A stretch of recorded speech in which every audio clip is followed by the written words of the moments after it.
আসসালামু আলাইকুম।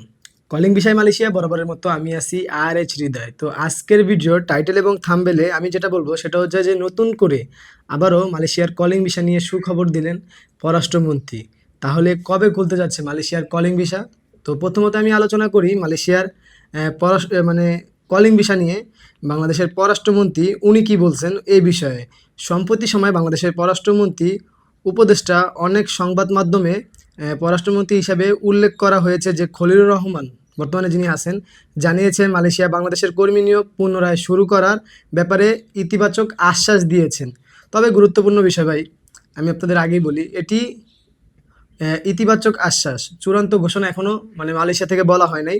দুই দেশ নতুন নিয়োগ ব্যবস্থা স্বচ্ছতা এবং শ্রমিক সুরক্ষা নিশ্চিত করার বিষয়ে কাজ চলছে। এখন নতুন কর্মী নিয়োগের শুরুর কোনো নির্দিষ্ট কোনো তারিখ সরকারিভাবে মালয়েশিয়াতে না এবং বাংলাদেশ হতো না, ঘোষণা এখনও হয় নাই, তারিখ ঘোষণা হয় নাই। অর্থাৎ এই পরিস্থিতিতে আগের তুলনা ইতিবাচক হলেও ভিসা খোলার আনুষ্ঠানিক তারিখের জন্য এখন আপনাদেরকে অপেক্ষা করতে হবে। তো এটা ছিল এখন পর্যন্ত মালয়েশিয়ার কলিং ভিসা কবে খুলবে এই এই এই তারিখটা এখনও উল্লেখ করা হয় নাই। তো এই বিষয়ে আমি আপনাদেরকে বলি, বর্তমান সময়ে অনুযায়ী বাংলাদেশের কর্মীদের জন্য মালয়েশিয়ার কলিং ভিসা ওয়ার্ক ভিসা যেটা সম্পূর্ণভাবে কবে খুলবে এই বিষয়ে কোনো ধরনের আনুষ্ঠানিক ঘোষণা দেওয়া হয়নি। তবে ঐতিবাচক খবর যেটা হলো সেটা হচ্ছে যে 2026 সালের 26 জুন জুন মাসের বাংলাদেশের প্রধানমন্ত্রী মালয়েশিয়ার সফরে আসছেন। আসার পর সেখানে বৈঠকে কি বলছে এটা তো অনেকেই দেখছেন, যেহেতু আমি ব্যস্ততার কারণে ভিডিও নিতে পারি নাই। তো উনি কিন্তু পুনরায় চালুর অনুরোধ করেছেন। মালয়েশিয়া সরকার ও দুই দেশের মধ্যে শ্রমিক নিয়োগের স্বচ্ছতা এবং নতুন ব্যবস্থাপনা নিয়ে আলোচনা চালিয়ে যাওয়ার কথাও জানিয়েছেন। অর্থাৎ আলোচনা চলছে, কিন্তু এখন পর্যন্ত কোনো নির্দিষ্ট ঘোষণা আসে নাই। আর যদি সর্বশেষ আপডেট আমি আপনাদেরকে বলি, মালয়েশিয়ার ওয়ার্ক ভিসা এখন পর্যন্তই চালু হয় নাই। আমি বারবার কিন্তু বলতেছি কথাটা। সম্প্রতি সময় যে আপডেট 2026 সালে জুন মাসে বাংলাদেশের সফরে কিন্তু উনি আসছেন, বাংলাদেশের প্রধানমন্ত্রী মালয়েশিয়াতে। এখানে দুই দেশের শ্রমিক নিয়োগের স্বচ্ছতা, বৈধতা, মালয়েশিয়ার সফরে গিয়ে কিন্তু দেশটিতে গিয়ে কিন্তু প্রধানমন্ত্রীর কাছে বাংলাদেশি কর্মীদের জন্য শ্রমবাজার পুনরায় চালুর কিন্তু অনুরোধ করছেন বাংলাদেশের প্রধানমন্ত্রী। তো যেটা বাংলাদেশের নিউজে আপনারা দেখতেছেন যে পররাষ্ট্রমন্ত্রী উনি বলতেছে 2 মাসের মধ্যে খুলবে। অনেক নিউজে কিন্তু বলতেছে যে আগামী মাস থেকে খুলবে। ভাই, এরকম নিউজ শুধু বাংলাদেশে আসছে, এখন পর্যন্ত মালয়েশিয়াতে কিন্তু কোনো সোশ্যাল মিডিয়াতে বা কোনো প্ল্যাটফর্মে কিন্তু এরকম কোনো খবর বলে নাই।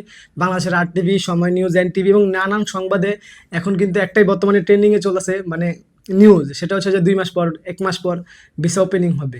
তো বাংলাদেশে কেন এই কথাগুলো বলতে যায় না? এর আগেও কিন্তু অনেক আশ্বাস দিয়েছেন, বাংলাদেশে বলেছিলেন অনেক ধরনের তথ্য। বাট এতে করে কর্মীরা কিন্তু আরও বেশি হয়রানি হয়। এতে করে দালাল চক্র বা এজেন্ট চক্রটা কিন্তু হুঁশিয়ারি হয়। এইসব সংবাদ কিন্তু তাদেরকে দেখিয়ে তারা বলে যে অমুক মাস থেকেই চালু হয়ে যাবে, আপনারা পাসপোর্ট জমা দিয়ে নেন।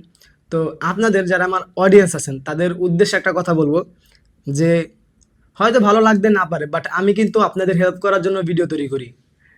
কোনো শিওর নিউজ না আসা পর্যন্ত, মালয়েশিয়া খুলছে এরকম কোনো নিউজ সোশ্যাল মিডিয়াতে না আসা পর্যন্ত, তারিখ কোনো ঘোষণা না আসা পর্যন্ত আপনারা কেউ কোনো দালাল বা কোনো রিক্রুটিং এজেন্সির কাছে পাসপোর্ট জমা দিবেন না। তো এই ছিল মালয়েশিয়ার সর্বশেষ আপডেট।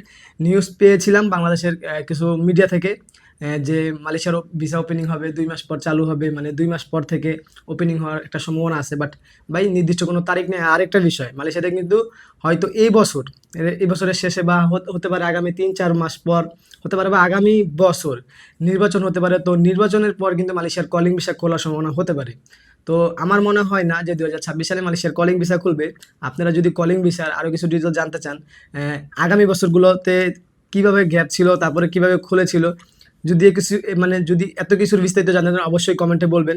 আর এখন থেকে কিন্তু আমি ফেসবুকে কিন্তু কন্টিনিউ ভিডিও আপলোড করার চেষ্টা করতেছি। আর আমার ইউটিউবে তো আপনারা আমাকে সাবস্ক্রাইব করছেন, হয়তো দেখতেছেন। যখনই সময় পাই তখনই আমি ভিডিও আপলোড করি। তো আজকের ভিডিও এই পর্যন্তই, বা এতটুকু পর্যন্ত আপডেট ছিল। তো এই ছিল আমার আজকের মতো ভিডিওটি ভালো লাগলো অবশ্যই চ্যানেলটি সাবস্ক্রাইব করবেন। ফেসবুক থেকে দেখে থাকলে অবশ্যই লাইক, কমেন্ট, ফলো করবেন। আর ইউটিউব থেকে দেখে থাকলে সাবস্ক্রাইব করবেন। তো সবাই ভালো থাকবেন, সুস্থ থাকবেন। আল্লাহ হাফিজ।